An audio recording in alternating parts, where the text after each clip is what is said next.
You've heard about the legendary physiques of the 1960s and 70s. The symmetry, the conditioning, the raw mass that redefined what the human body could become. But you probably didn't hear about the hidden power group that allegedly decided which of those physiques actually won. For decades, bodybuilding champions whispered about a secret circle. Promoters, federation heads, magazine owners. A small network that controlled judging standards, contest results, and who got exposure in the publications that built careers. Athletes called it many things. Some used the term politics. Others were blunt enough to hint at something darker. A few insiders quietly referred to it as the Muscle Mafia. No official records prove this group existed. No documents name its members. But the evidence sits in plain sight. One family controlled the biggest federation, the major contests, and the magazines that crowned stars. Rival organizations punished athletes who competed in the wrong shows. Judging decisions sparked fury from legends who believed the game was rigged. You'll finally understand why so many champions said the system felt predetermined. Why Sergio Oliva claimed he was robbed repeatedly. Why Zane later insisted bodybuilding wasn't even a real sport. Why federation wars destroyed careers, and why certain physiques terrified the people running the shows. But the strangest part is who was allegedly pulling the strings behind them. The empire that built modern bodybuilding. Walk into any gym in 1968. Look at the magazine rack. You'll see the same names on nearly every cover. Muscle Builder, Muscle and Fitness, Flex, all controlled by two brothers from Montreal. Joe and Ben Weider didn't just publish magazines. They co-founded the International Federation of Bodybuilders in 1946. By the late 1960s, the IFBB sanctioned the sport's most prestigious professional title, Mr. Olympia, crown jewel of competitive bodybuilding. The Weiders also sold supplements, training equipment, instructional courses. Later, they'd be linked to the Gold's Gym empire, one family. Multiple revenue streams, all interconnected. Here's what that structure meant in practice. If you want to compete at the highest level, you needed the IFBB. If you wanted magazine exposure, you needed the Weiders. If you wanted supplement sponsorships and training articles that paid your rent, you needed to stay on the right side of the people who controlled all three. That wasn't technically a monopoly, but it was close enough to make athletes nervous. By 1970, the IFBB wasn't the only game in town.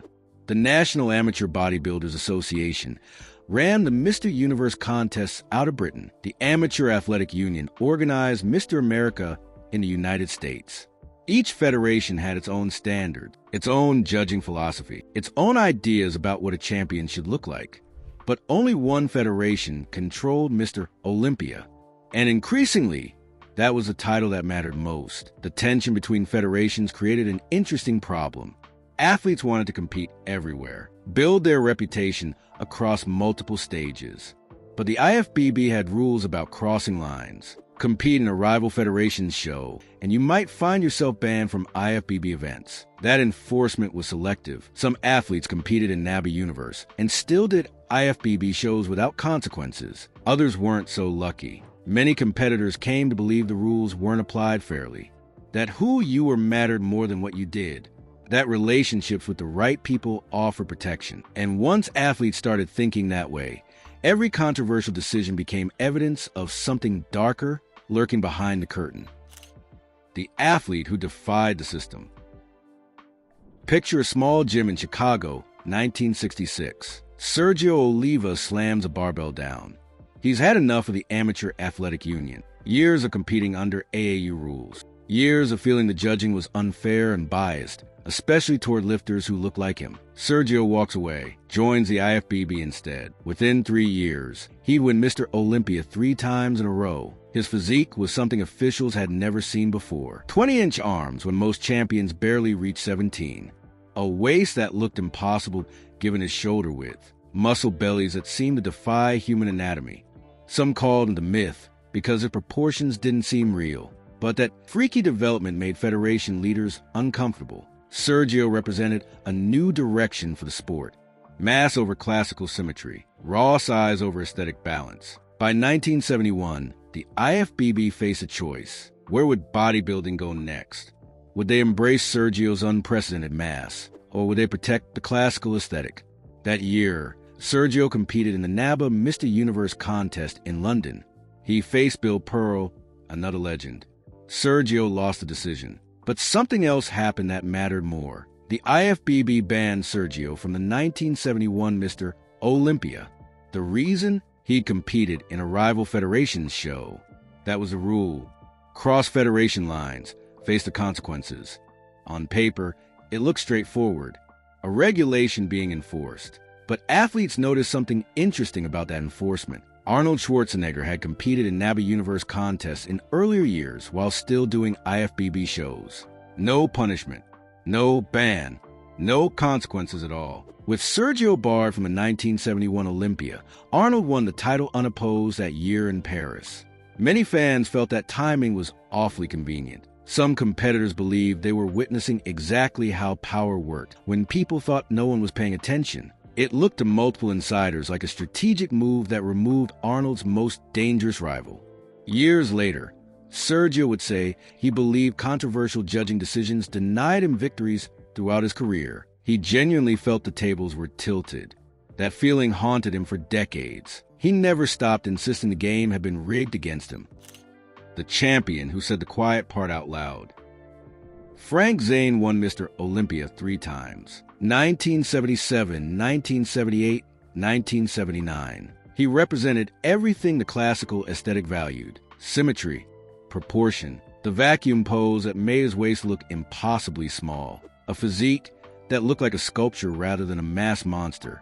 Zane was polite, thoughtful, not the type to make wild accusations or burn bridges with dramatic claims. But years after his competitive career ended, he said something that explained everything about how Golden Age athletes viewed their sport. Bodybuilding is not a sport, not in the strict sense. There's no stopwatch, no barbell weight to measure, no finish line. Judges decide everything. And whenever humans decide, politics can creep in.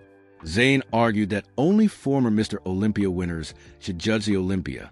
If the judging was truly neutral and objective, why would a 3-time champion insist that only fellow champions had the eye to do it right? The implication was clear. Zane didn't fully trust the system, even as someone who'd succeeded within it, even as a winner who benefited from those subjective decisions. If Frank Zane believed the judging wasn't reliable, what did that say about everyone else's suspicions? The backstage corridors where decisions were made. Imagine the moments before a major contest in 1968. Backstage in a dusty auditorium somewhere in California. Bright stage lights bleeding through the curtains. The smell of tanning oil and nervous sweat mixing with cigarette smoke in the hallways.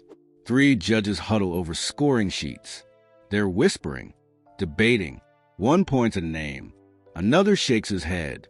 A third glances toward the door to make sure no competitors are listening. These moments happen constantly. Judges discussing criteria.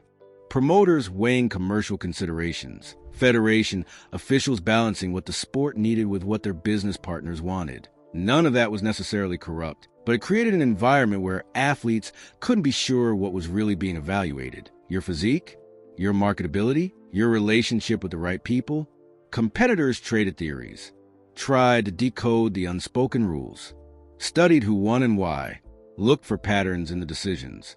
Some concluded the judging standards shifted depending on who was on stage, that certain bodies were favored regardless of conditioning, that European judges preferred one aesthetic while American judges pushed another, that IFBB officials protected athletes who stayed loyal while punishing those who competed elsewhere. Were these suspicions justified, or were they just frustrated competitors looking for explanations when they lost? The truth probably sat somewhere in the middle. But perception mattered more than reality. Once enough athletes believed in a muscle mafia, their behavior changed. They started making strategic decisions based on who had power, rather than simply training harder. The whisper network grew. Stories spread. Each controversial decision added to the legend. The machine that manufactured stars. The magazines were the real weapon, not the federations, not the contests. The publications that sat on every gym's rack. Getting a magazine cover meant everything. It proved you mattered. It brought supplement contracts.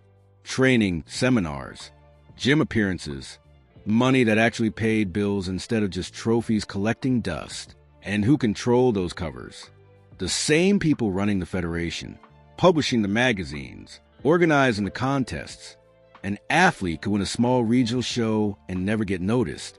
Another could place third at a major event and land the cover of Muscle Builder. The difference wasn't always clear, but competitors learned quickly that staying friendly with the right publishers mattered as much as training. Magazine editors decided who got multi-page training features, who was photographed with perfect lighting, and who got grainy snapshots, who had their supplement ads placed prominently, and who got buried in the back pages. This wasn't illegal. It was just business. But it created a system where success depended on more than your physique. You needed to play the game. Accept that certain people decided your visibility and your income. Some athletes refused. They competed in rival federations, spoke publicly about unfair treatment, criticized judging decisions. Those athletes often found their magazine coverage drying up, their contest invitations disappearing. Their careers quietly redirected away from the spotlight. Others learned the lesson. They smiled for the cameras, said the right things in interviews, trained at the right gyms, built relationships with the right promoters, and somehow, mysteriously, the judging seemed to go their way more often. The golden boy who mastered the system. Arnold Schwarzenegger arrived in America with nothing. Joe Weider personally brought him over, set him up, promoted him in the magazines, made him the face of the IFBB's future. By 1970, Arnold wasn't just training for Mr. Olympia. He was training under IFBB President Ben Weider's direct sponsorship at Gold's Gym. The federation's leader was essentially his mentor, his backer, his connection to everything that mattered in the sport. Arnold appeared on more covers than anyone, got more training articles, more supplement ads, more exposure. He became indispensable to the Weider empire, too valuable to ignore, too marketable to sideline. That doesn't prove rigging, but it explains why other competitors felt the deck was stacked. They were fighting against someone who became the federation's golden boy. Their rival had the system's full weight behind him. Arnold himself rarely complained about judging. He'd say publicly that he believed in hard work and accepting judges' decisions, that champions don't make excuses when they lose. But here's what made athletes suspicious. Arnold almost never did lose during his prime years. And when Sergio was banned in 1971, Arnold won unopposed. When other massive physiques challenged the classical aesthetic, judging criteria seemed to shift just enough to protect Arnold's balanced look. Was that intentional favoritism? Or was Arnold simply that good, that complete, that the judges genuinely believed he deserved to win? You can argue either side, but you can't argue against the facts. One athlete benefited from close ties to federation leadership. One athlete got unlimited magazine exposure. One athlete faced fewer obstacles as rivals. And that athlete dominated the sport for years. The moment the Muscle Mafia allegedly made its boldest move. Everything came together in 1980. Sydney, Australia. Mr. Olympia. Arnold had been retired for several years. The sport had moved on. New champions had emerged. Mike Mentzer, Frank Zane, Chris Dickerson. Athletes who'd worked for years to claim the throne Arnold left behind. Then Arnold announced he was coming back. Not at his all-time best. Not with the conditioning that defined his prime. But coming back nonetheless. The judging panel was carefully selected.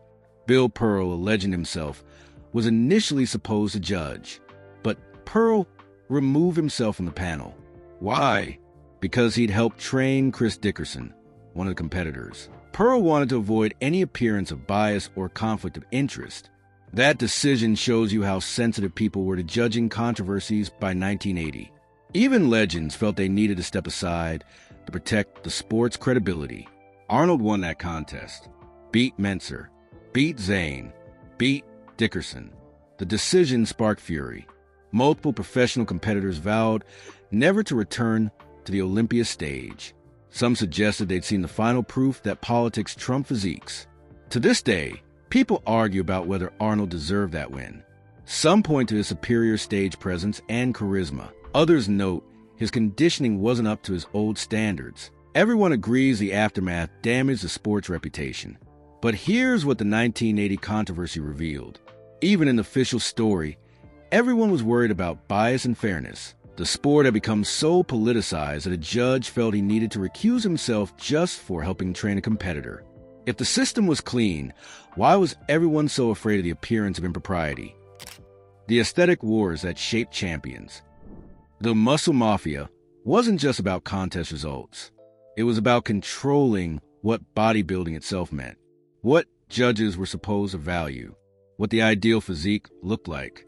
In the 1960s, the preferred aesthetic emphasized symmetry and proportion. Classical lines, bodies that looked like Greek statues.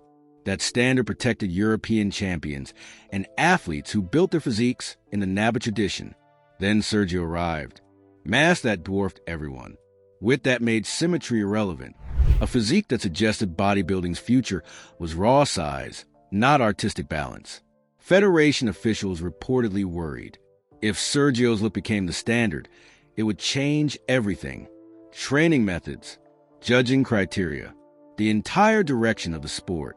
Some insiders believe certain bodies terrified the people running the shows, not because they weren't impressive, but because they threatened the aesthetic philosophy that defined Golden Age bodybuilding. Judging criteria became a battleground. European judges often preferred symmetry and conditioning. American judges sometimes favored mass and fullness.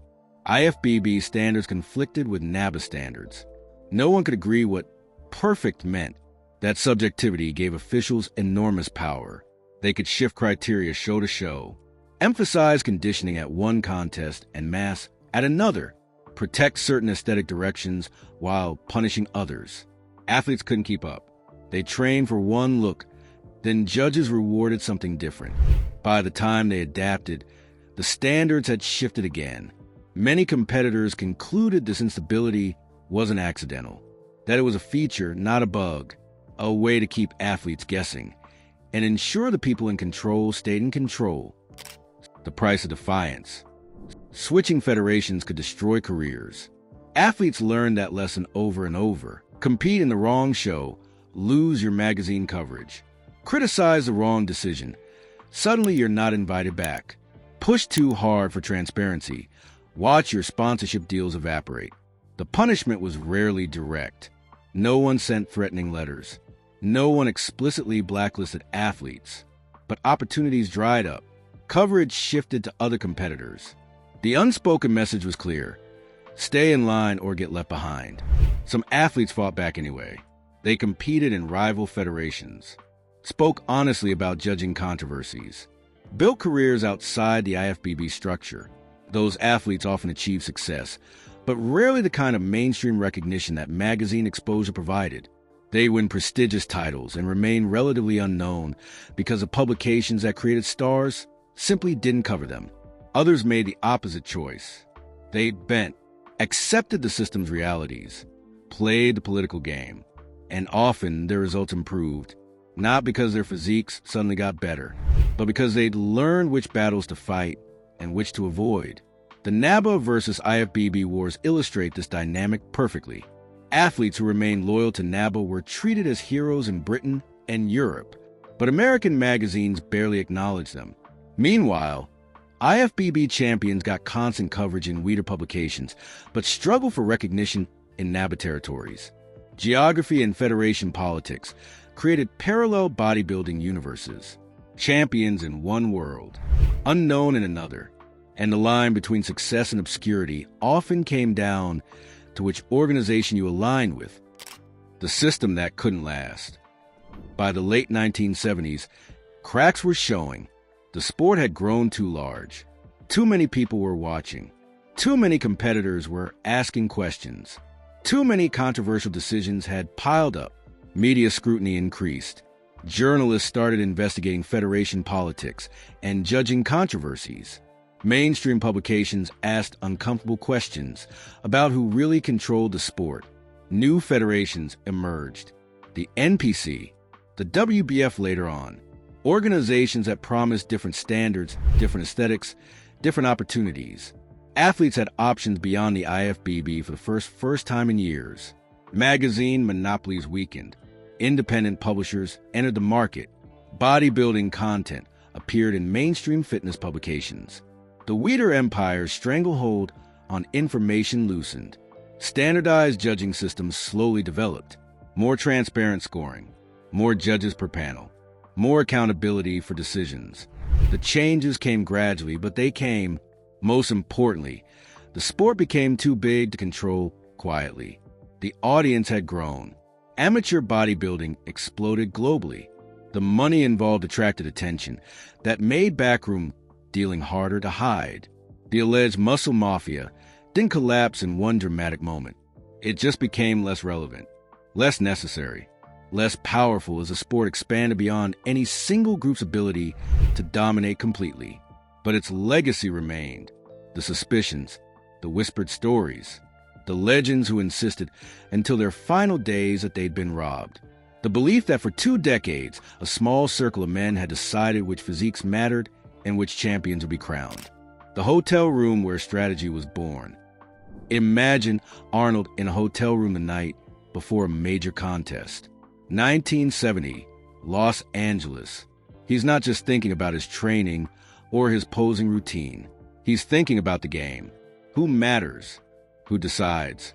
How to become so valuable to the federation and magazines that the system works for him instead of against him. Arnold understood something other athletes missed. Success wasn't just about building the best physique. It was about building relationships, becoming indispensable, making yourself the story the magazines needed to sell copies. So he trained at the right gym, under the right mentor, said the right things in interviews, appeared at the right events, built friendships with the right promoters and publishers. By the time his rivals figured out what he'd done, Arnold had already won, not just on stage, but in the boardrooms and editorial offices where careers were really decided. That wasn't cheating. It was understanding how power worked and using that understanding to his advantage. Other athletes resented it, called it politics, suggested the game was rigged in Arnold's favor.